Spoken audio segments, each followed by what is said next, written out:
रात के 3 बजे थे। पूरा घर शांत था, लेकिन एक लड़का अपने कमरे में आंखें बंद किए बैठा था। उसके सामने कोई मूर्ति नहीं थी, कोई पूजा की थाली नहीं थी, बस धीमी सांसें और होंठों पर एक मंत्र। शुरुआत में उसे लगा ये सिर्फ शब्द है, लेकिन कुछ दिनों बाद उसे अपनी रीढ़ के नीचे हल्की कंपन महसूस होने लगी। ध्यान के दौरान शरीर भारी होने लगा। कभी अचानक रोने का मन करता, तो कभी बिना वजह भीतर शांति उतर आती। तब उसके मन में एक सवाल उठा, क्या सच में मंत्र जाप इंसान के अंदर सोई हुई कुंडलिनी को जगा सकता है, या ये सब सिर्फ दिमाग का खेल है? आज की इस वीडियो में हम किसी अंधविश्वास की बात नहीं करेंगे, ना ही डर फैलाएंगे। हम समझेंगे मंत्र आखिर काम कैसे करता है, शरीर और चेतना पर उनका असर क्या होता है, कुंडलिनी जागरण का असली मतलब क्या है, और क्यों कुछ लोगों की जिंदगी सिर्फ एक मंत्र के कारण बदल जाती है। लेकिन ध्यान रखना, ये सिर्फ सुनने वाली वीडियो नहीं है। अगर आपने इसे पूरी समझ के साथ महसूस किया, तो शायद आपकी सोच हमेशा के लिए बदल जाए। तो चलिए शुरू करते हैं। सबसे पहले बात करते हैं मंत्र की। मंत्र आखिर होता क्या है? बहुत लोग सोचते हैं कि मंत्र सिर्फ धार्मिक शब्द है, लेकिन सनातन परंपरा में मंत्र को साउंड टेक्नोलॉजी कहा गया। ऐसी ध्वनि जो सिर्फ कानों से नहीं, बल्कि चेतना से सुनी जाती है। हर शब्द एक कंपन होता है, और हर कंपन शरीर और मन पर असर डालता है। आपने देखा होगा, कुछ आवाजें बेचैन कर देती हैं, कुछ आवाजें डर पैदा करती हैं, और कुछ आवाजें भीतर शांति भर देती हैं। क्यों? क्योंकि इंसान सिर्फ शरीर नहीं है, वो ऊर्जा भी है, और मंत्र उसी ऊर्जा को दिशा देने का माध्यम है। प्राचीन ऋषि किसी भाषा के कवि नहीं थे, वो चेतना के वैज्ञानिक थे। उन्होंने हजारों साल ध्यान में बैठकर कुछ ध्वनियाएं खोजी जो सीधे इंसान के भीतर असर करती थी। इसलिए कहा गया, मंत्र सिर्फ बोला नहीं जाता, उसे जिया जाता है। तो आप समझ चुके होंगे मंत्र के बारे में। अब बात करते हैं कुंडलिनी की। कुंडलिनी एनर्जी के बारे में मैंने आपके साथ पिछली कुछ वीडियोस में मैं ऑलरेडी बता चुका हूँ क्या होता है कुंडलिनी। तो अभी फिर से मैं आपको थोड़ा सा रिमाइंड कराना चाहूँगा, क्योंकि ये बताना जरूरी है इस वीडियो में, ताकि आपको आगे की बातें समझ आ जाएं। तो अब सबसे जरूरी सवाल, कुंडलिनी क्या है? कई लोग इसे रहस्यमय शक्ति मानते हैं, कुछ लोग डरते हैं, कुछ लोग इसे सुपर पावर समझ लेते हैं। लेकिन असल में कुंडलिनी कोई जादू नहीं है, ये इंसान के भीतर मौजूद सुप्त चेतना है। सनातन योग परंपरा के अनुसार रीढ़ की हड्डी के मूल में एक ऊर्जा सोई हुई अवस्था में रहती है, उसी का नाम है कुंडलिनी। उसे सांप की तरह सोए हुए सांप की तरह माना जाता है। जैसे सांप सो के बैठता ना, वो क्या कहते हैं उसको, कुंडलिनी लपेट के, उसी तरह ये एनर्जी सोई हुई रहती है इंसान के सबसे नीचे हुए चक्र में, मूलाधार, या फिर रीढ़ की हड्डी के मूल में। तो लेकिन जब इंसान ध्यान करता है, अपने मन को शुद्ध करता है और चेतना को ऊपर उठाता है, तब यही ऊर्जा धीरे धीरे सक्रिय होने लगती है, और यहीं से शुरू होता है अंदर का वास्तविक परिवर्तन। यानी ये सब करने से, ध्यान करने से, मन को शुद्ध करने से, और वो जो सोई हुई एनर्जी रहती है जिसका नाम कुंडलिनी है, वो धीरे धीरे ऊपर की ओर उठने लगती है, एक एक चक्कर के थ्रू। जैसे कि हमारी बॉडी में 7 चक्रास होते हैं, वो उन सभी एक एक बारी से ऊपर आती जाती है। पहले फर्स्ट चक्र से दूसरे में, फिर तीसरे में, ऐसे ऐसे 7वें चक्र पे पहुंचती है। तो अब बात करते हैं, क्या सिर्फ मंत्र जाप से कुंडलिनी जाग सकती है? अब आते हैं इस सबसे बड़े सवाल पर, क्या सिर्फ मंत्र जाप से कुंडलिनी एक्टिवेट हो सकती है? उत्तर है इसका हाँ, लेकिन केवल शब्द दोहराने से नहीं, असल शक्ति भाव, एकाग्रता और ऊर्जा में होती है।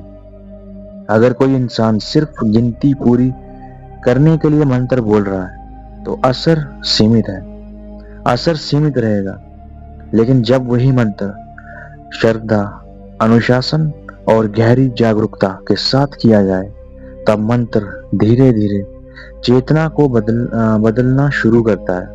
यही कारण है कि कई साधक कहते हैं, पहले मैं मंत्र जाप करता था, फिर एक समय ऐसा आया जब मंत्र खुद मुझे करने लगा। ये बात सुनने में अजीब लग सकती है, लेकिन ध्यान करने वाले लोग इसे समझते हैं, क्योंकि एक समय बाद मंत्र सिर्फ आवाज नहीं रहता, वो भीतर चलने वाली ऊर्जा बन जाता है।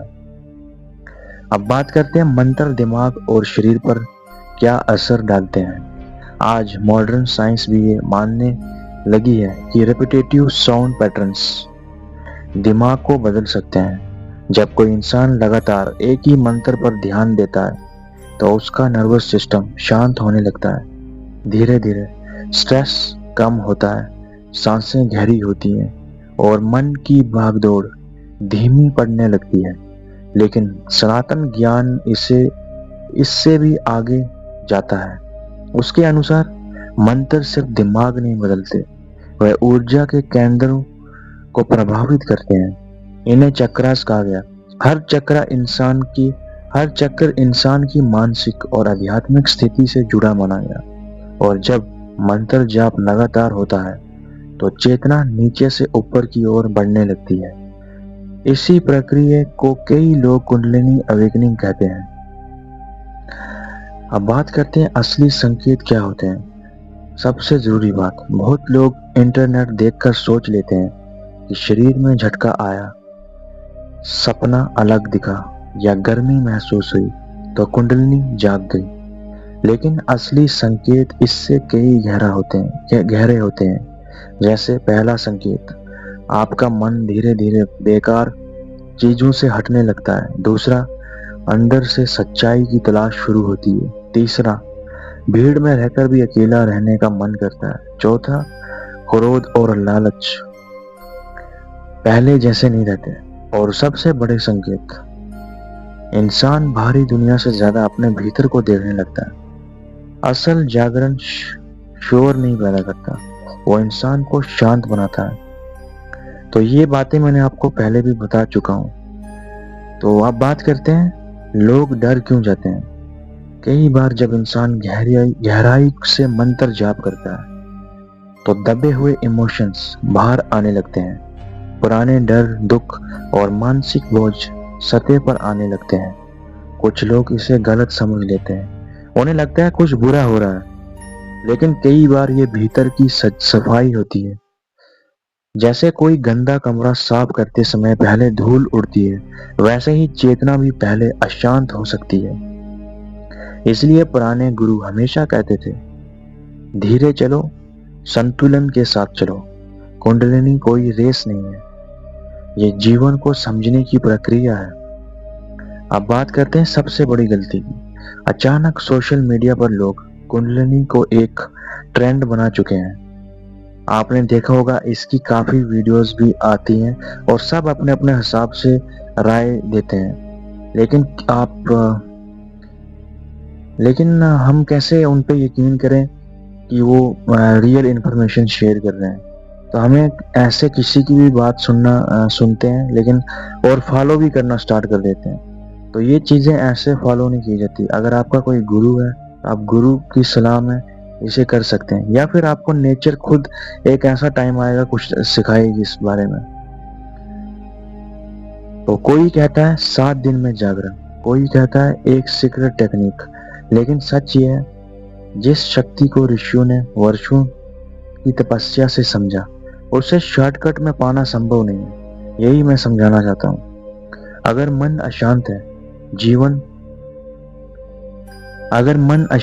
और इंसान सिर्फ पावर जाता है तो उसका अनुभव भ्रम भी हो सकता है। असल साधना इंसान को विनम्र बनाती है, अहंकारी नहीं। तो आप समझ चुके होंगे। अब बात करते हैं कौन सा मंत्र सबसे प्रभावी माना गया। सनातन परंपरा में कई मंत्र बताए गए हैं जो कि आपने बहुत बार सुने भी होंगे, लेकिन कुछ मंत्र ऐसे हैं जिन्हें चेतना को स्थिर करने वाला माना गया, जैसे ओम। ओम शब्द ये सिर्फ एक शब्द नहीं माना गया, बल्कि अस्तित्व की मूल ध्वनि कहा गया। जब कोई इंसान लंबे समय तक शुद्ध तरीके से ओम का उच्चारण करता है तो उसकी सांसें, ध्यान और मानसिक तरंगे बदलने लगती हैं। इसी तरह महामृत्युंजय मंत्र, गायत्री मंत्र और बीज मंत्र भी गहरे प्रभाव वाले मानेंगे। लेकिन याद रखना, मंत्र की शक्ति सिर्फ शब्दों में नहीं, साधक की चेतना में भी होती है। और कुछ लोग बिना मंत्र जाप के भी कुंडलिनी जागरण कर लेते हैं, सिर्फ ध्यान की प्रक्रिया से। कुछ ऐसी टेक्निक्स, ऐसी विधियां फॉलो करके जिसमें आप कुछ मंत्र जाप करने की जरूरत ना ही कोई शब्द दोहराने की जरूरत पड़ती है, बस आपको अपने मन को शांत करना पड़ता है। अगर आप उस बारे में भी वीडियो चाहते हो, ध्यान वाली प्रक्रिया के बारे में, तो आप कमेंट बॉक्स में बता सकते हो। तो आप बात करते हैं, क्या बिना गुरु के ये सब संभव है? यह सवाल हमेशा पूछा जाता है। क्या बिना गुरु के कुंडलिनी जागरण संभव है? कुछ लोगों को स्पॉन्टेनियस एक्सपीरियंसेस होते हैं, लेकिन परंपराओं में गुरु को इसलिए महत्व दिया गया क्योंकि ऊर्जा के रास्ते में भ्रम भी आ सकता है। एक सही मार्गदर्शक इंसान को ग्राउंडेड रखता है और वो उसे शक्ति के पीछे भागना नहीं, बल्कि संतुलन में जीना सिखाता है। अब बात करते हैं असली जागरण कैसे होता है। फिल्मों में स्पिरिचुअल अवेकनिंग के बहुत अलग तरीके से दिखाया है, लेकिन असली अवेकनिंग अक्सर बहुत शांत होती है। उसमें इंसान उड़ने नहीं लगता जैसे फिल्मों में दिखाते हैं, ना ही अचानक कोई चमत्कार होता है, बल्कि उसकी सोच बदलती है, उसकी आदतें बदलती हैं और दुनिया को देखने का नजरिया बदल जाता है। यानी इंसान अंदर से बदलता है, लेकिन दुनिया के लिए वो इंसान तब भी वही है, क्योंकि बाहर से वो वैसा ही दिखता है। कुछ बाहर से कोई चमत्कार नहीं हो जाता, या फिर वो कोई भगवान की तरह नहीं दिखता। तो जो भी बदलाव आते हैं वो अंदर से आते हैं, वो इंसान ही महसूस कर सकता है, साधक ही महसूस कर सकता है। उसे समझ आने लगता है जिस शांति को वो बाहर खोज रहा था वो हमेशा भीतर थी।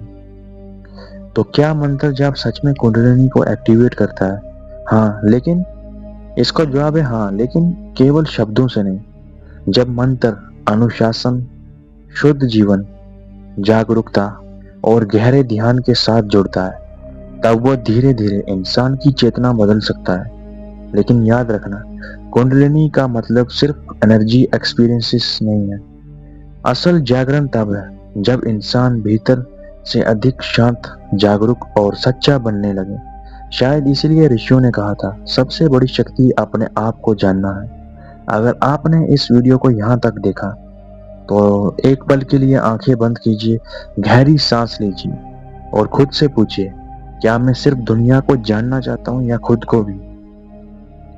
तो आप समझ चुके हो। आई होप आपको इस वीडियो में बहुत कुछ सीखने को मिला होगा। मंत्र जाप और कुंडलिनी का क्या संबंध है, या फिर मंत्र जाप से कैसे आप कुंडलिनी को जागरण कर सकते हैं, तो सारे आपके डाउट क्लियर हो गए होंगे इस वीडियो में। और आखिर में यही कहूँगा कि जो लोग सोचते हैं कि ये इस साधना से या फिर कुंडलिनी जागरण से कुछ बड़े सुपर पावर्स आ जाएंगी, या फिर वो यानी ईगो वाली सोच रखते हैं जो लोग, तो उनको वो जितना भी ट्राई करें, चाहे वो मंत्र जाप करने की कोशिश करें या फिर ध्यान करने की कोशिश करें, या और भी जो जितनी टेक्निक्स हैं, बहुत सारी टेक्निक्स हैं इसकी, सिर्फ एक टेक्निक नहीं है। तो जितनी भी वो टेक्निक्स फॉलो करने की कोशिश करेंगे, वैसे लोग जो ईगो से भरे हुए हैं, तो उनमें वो जरा भी कुछ भी एक्सपीरियंस नहीं कर पाएंगे इसके रिलेटेड। तो इसलिए कहते हैं ईश्वर खुद चुनता है किसकी ऊर्जा, यानी ईश्वर ही चूज करता है कौन इंसान इस चीज के लिए सही रहेगा। तो अगर इंसान का दिल साफ है या फिर जो विनम्र है, तो वही इंसान इसके लिए सही माना गया है और उसकी ऊर्जा ही ऊपर उठती है जिसका भाव अच्छा है। आई होप आप समझ चुके होंगे मैं क्या समझाने की कोशिश कर रहा हूँ। आज की वीडियो में बस इतना ही, क्योंकि ज़्यादा कुछ बताऊंगा तो वीडियो काफ़ी लंबी हो जाएगी। तो बाकी बातें नेक्स्ट वीडियो में मैं आपके साथ शेयर करूंगा। मिलता हूँ आपके साथ न्यू वीडियो में एक और न्यू टॉपिक के साथ।